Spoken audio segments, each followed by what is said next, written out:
Bom dia a todos, muito bem-vindos ao meu canal, o canal do Ramon. É uma satisfação muito grande receber você aqui. A sua presença é muito estimulante para mim. Muito obrigado.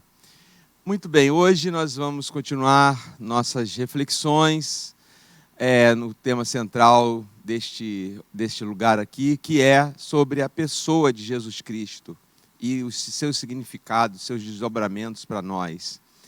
Hoje eu gostaria de expor um pouco, pensar um pouco com vocês a respeito de Jesus e as Escrituras. Jesus e a Bíblia. Então, começamos pensando assim: hoje nós temos um certo conforto. A Bíblia, o livro sagrado para nós cristãos, está pronta. Está fechada, tem o Velho e o Novo Testamento.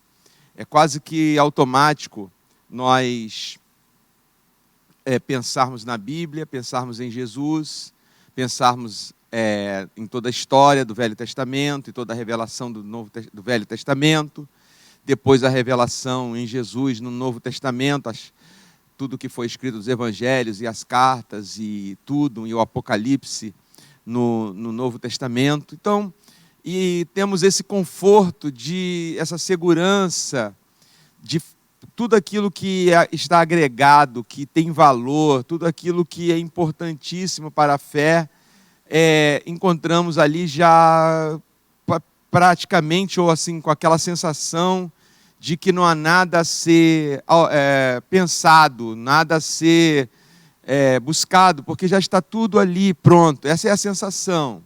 Lembra que eu estou falando de sensação, estou falando da Bíblia. E, além disso, nós estamos distante do tempo em que a Bíblia foi selada, né, e continuará selada.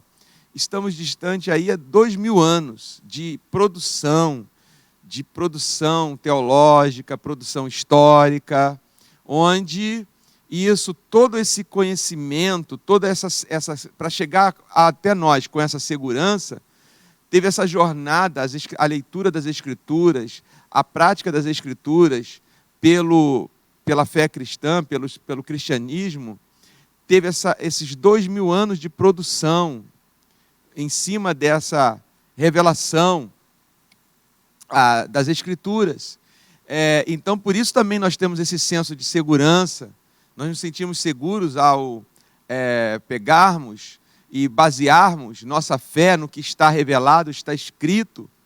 E daí nós conhecemos Jesus Cristo, nós conhecemos a salvação, porque já foi definido, tanto na Bíblia, a partir do Novo Testamento, que selou as Escrituras para nós, e pelo trabalho também cristão de séculos, refletindo, produzindo, gerando, tudo que gerou-se até agora, baseado nas concepções que foram consagradas nesse tempo todo. Então, chega até nós com uma segurança.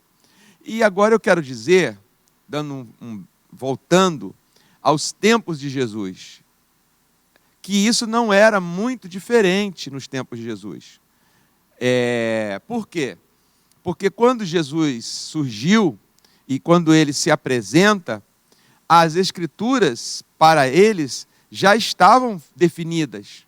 Eles já viviam também, em alguns séculos, já tinha uma tradição em cima da leitura, em cima das práticas, em cima da fé produzida por aquelas Escrituras, que é conhecido como a lei, né?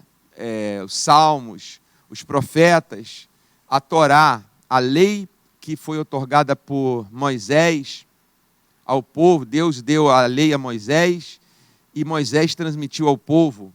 E depois foram escritos, durante vários séculos, foram escritos os outros textos, os textos históricos, as histórias dos reis, surgiram os profetas, surgiram os salmistas, surgiu a literatura de sabedoria, provérbios, cantares, eclesiastes.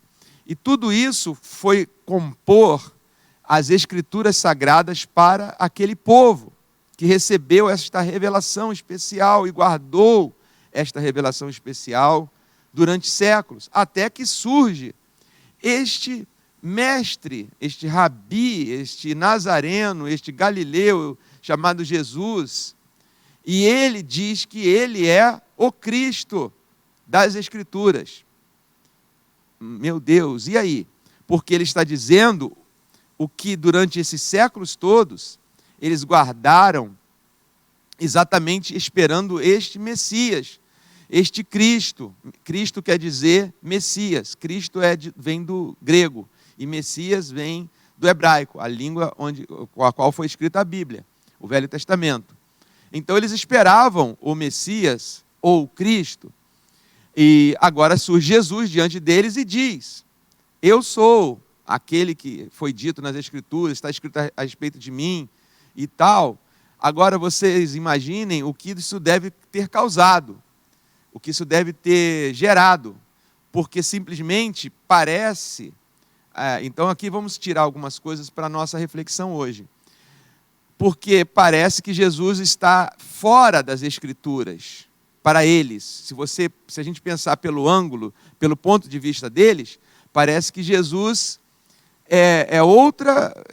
por isso que, né, não estou defendendo, mas um estranhamento, até uma dureza contra Jesus. Há uma tensão por parte de vários, principalmente aqueles que se sentiam, como eu falei na semana passada, ou no outro vídeo que você pode ver aí, se sentiam assim, responsáveis, zelosos, daí, né, serem zelosos da lei de Deus. Como que essa lei tão sagrada, tão especial, essa palavra de Deus que é a palavra de Deus, como que alguém surge aqui entre nós, do nosso meio, uma pessoa como nós, comum, né? Quem é esse cara? E diz que ele é o que está revelado aqui.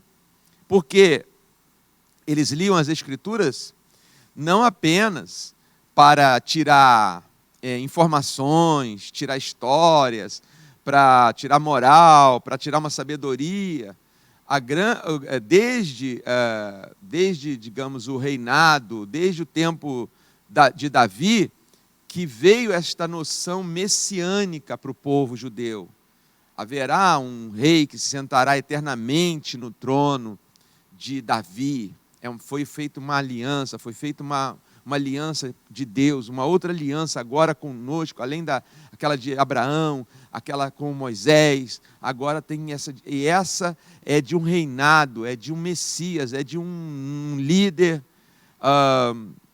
de Deus, né? Então, assim, as Escrituras eram lidas para esse aspecto de salvação do povo, e uma missão, e uma revelação muito maior que haveria do que falar do que os textos, que teve um Ezequiel, que teve um Jeremias, que teve um Daniel, que teve a história do exílio, né? Então, assim, todo mundo estava nessa expectativa. E os mestres, os rabinos, os intérpretes da lei, todos os sacerdotes responsáveis, tudo, a vida deles, a razão de ser deles, estava baseada nessas interpretações, nesta visão.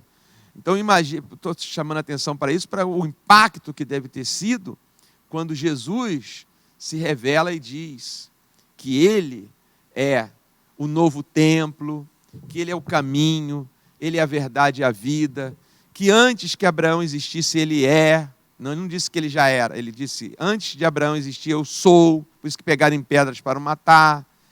Essas coisas que ele vai dizendo são absolutamente, vamos dizer assim, chocantes, ao ponto de se levantar realmente um complô para matá-lo, que vai chegar aí eles vão conseguir, alguns vão conseguir isso depois, né? Como você sabe a história de Jesus. Agora, e Jesus? Como ele se comporta, ele mesmo, em relação às Escrituras? Esse é o centro aqui do nosso momento hoje. Como ele se comporta? Será que ele chegou e ele, como se diz, falou, isso está ultrapassado, a partir de agora não precisa mais disso aqui não, porque tudo que vocês precisam saber está em mim. Tudo que vocês quiserem saber, olhem para mim. fazendo isso, mas de uma maneira, vamos dizer assim, quebrando, né, uma maneira de romper com as Escrituras, não com a tradição, mas com as Escrituras. Será que Jesus rompeu com as Escrituras?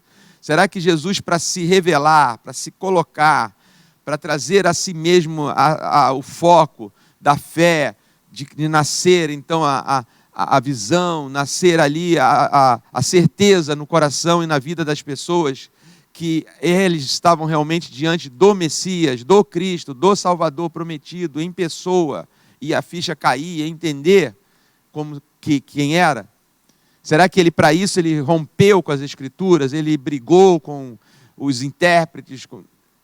Não, na verdade, Jesus se liga às Escrituras. Na verdade, Jesus faz uma trama no sentido de tecido, dele mesmo com as Escrituras, apesar de ser questionado várias vezes. Por exemplo, várias vezes Jesus era questionado usando-se as Escrituras. Quando, certa vez, perguntaram a ele, uma mulher, Moisés disse que é lícito o adultério. E o que você diz? Né?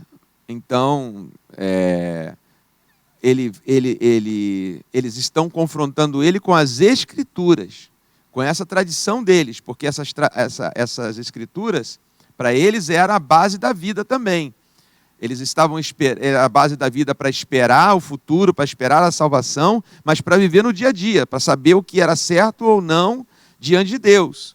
Cada coisa, posso falar assim, vírgula, cada acento da letra era importantíssimo, porque representaria perder ou não essa vida, essa salvação com Deus, essa distância ou presença de Deus. Então eles confrontam Jesus várias vezes com as próprias Escrituras. E aí, o divórcio? O que você diz sobre o divórcio? Moisés disse que pode divorciar, e você diz o quê? Ele disse, Moisés deu o divórcio por causa da dureza dos corações, porque não havia tolerância, o coração das pessoas estava muito duro naquele momento, naquela geração, naquela era, sei lá, e então, para que um homem não matasse uma mulher, por exemplo, né? Assim, eu vou enviuvar, já que eu não posso, a lei de Deus diz que eu não posso divorciar, tem que morrer com ela, então ela morra. Então, então Deus, Jesus está dizendo, na sua sabedoria, ele, para salvar a vida, ele acaba deixando que o homem divorcie. Mas não é isso que Deus quer, porque está escrito, deixará. Aí ele vai às Escrituras, né? Aí ele vai mostrar o princípio maior, que não é nem o divórcio, nem o homem ser feliz sozinho, a mulher ser feliz sozinha, nem isso, nem aquilo. Ele vai mostrar o princípio maior das Escrituras, que eles, naquele rigorismo moralista e tal, que eles criaram, eles não conseguiam ver. Ele disse, no princípio criou o homem, né, e a mulher, e Deus disse que não é bom que o homem viva só, portanto, deixará o homem a casa da sua mãe e se tornará uma só carne com a sua mulher. E até que a morte os separe. Até que a morte os separe. Esse é o projeto de Deus. Não é que o projeto de Deus é o divórcio. Deus deu como uma espécie de, vamos dizer assim, coisa de emergência para salvar uma vida ali que podia ser vulnerável. Até nesse detalhe, Deus sabe. Então, Jesus não quebra as Escrituras, mas ele dá um novo ângulo das Escrituras. Ele dá linkado com ele, com a postura dele, fazendo essa trama, né? Fazendo esse tecido.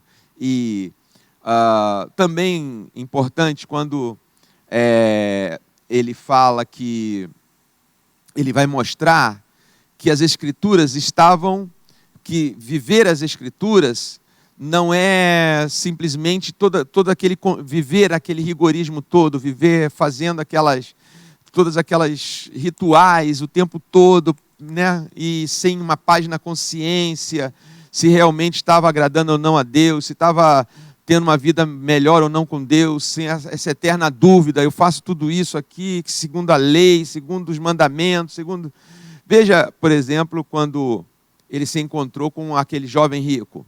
E o jovem rico disse: mestre, o que farei e tal?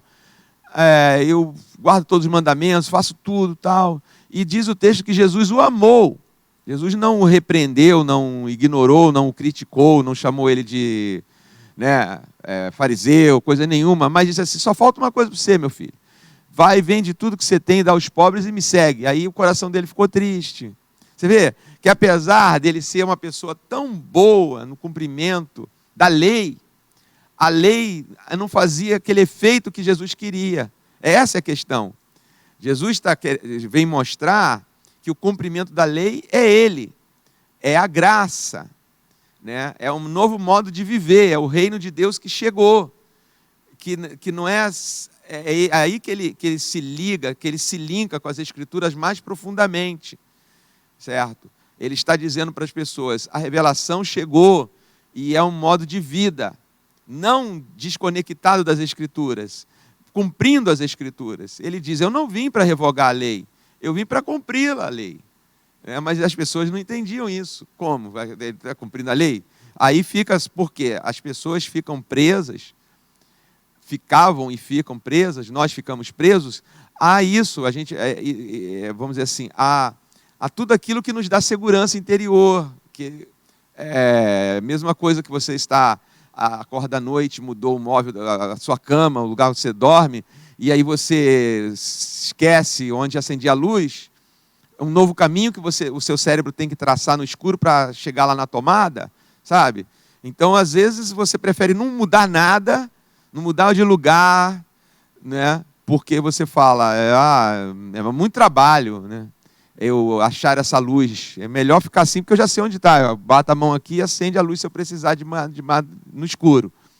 Então, essa é a dificuldade que Jesus tinha para que as pessoas vissem nele tudo aqui, o cumprimento das Escrituras, que tanto eles esperavam, que tanto eles lutaram, tanto eles sofreram, tanto eles queriam, tanto eles almejaram, mas estava distante, por causa desses véus que acabaram se tornando, esse trabalho também acabou se tornando véu. Então Jesus, eu passo até pela imaginação assim, tá rasgando os véus, até que com a sua morte ele rasga o véu principal, né? Lá no templo, mostrando que agora o caminho está aberto através dele, da carne dele, para o santuário legítimo de Deus, o verdadeiro santuário, a presença de Deus viva, né? Então, assim, Jesus se conectava com as Escrituras, tá? E mostrava essa conexão, e levava as pessoas, através das Escrituras, para ele, e através dele para as Escrituras. E aí surge, então, o problema, vamos dizer assim, último e principal.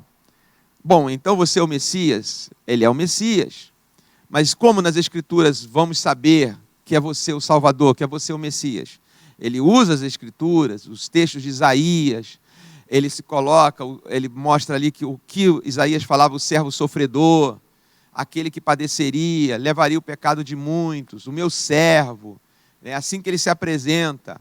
Ele não se apresenta assim de uma maneira que a gente chama na teologia de apologeta, sabe? Querendo provar, formando o exército dele, porque é assim que muitos líderes religiosos fazem, né? Para provar que eles são enviados de Deus, que eles têm uma missão, que eles acabam criando às vezes guerras, porque eles criam um partido religioso para se defender politicamente, porque sabe que vai ter oposição, que nem todo mundo que vai acreditar neles, que eles são aquilo que eles estão dizendo que são.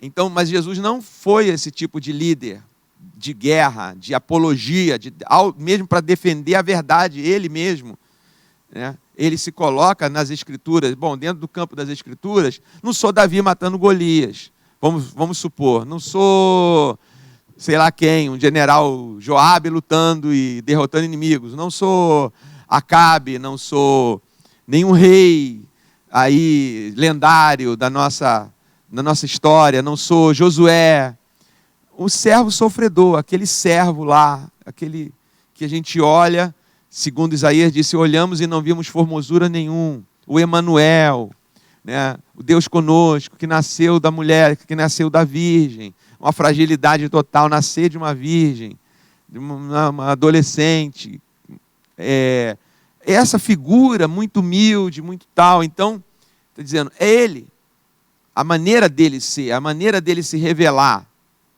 Outra maneira que ele linka com as Escrituras é o Filho do Homem. Ele também fala, o Filho do Homem será levado, o Filho do Homem, ele usa essa expressão que está ligado, por exemplo, ao livro de Daniel, quando Daniel vê lá, e ele se coloca, né, o filho que é chamado Filho do Homem. Por que o Filho do Homem? A Daniel, assim, uma figura humilde, diante de um império, diante da história toda, e Deus se comunica com ele.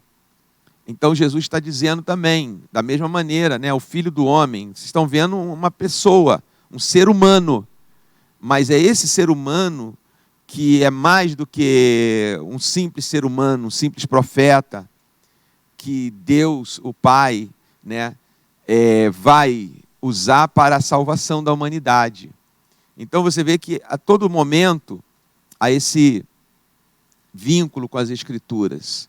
Ele encarna as Escrituras, e ele encarna de uma maneira maravilhosa, como um mestre mesmo, e vivendo isso, e trazendo gente para o discipulado dele, para viver junto com ele, já ali naquele momento dele como pessoa em carne e osso e mestre ali, Galileu andando ali, ele traz, né, e tem os seus confrontos, porque esses confrontos que ele sofre, dentro da visão de hoje aqui, do tema de hoje aqui, é baseado exatamente na construção das Escrituras que se fazem contra ele.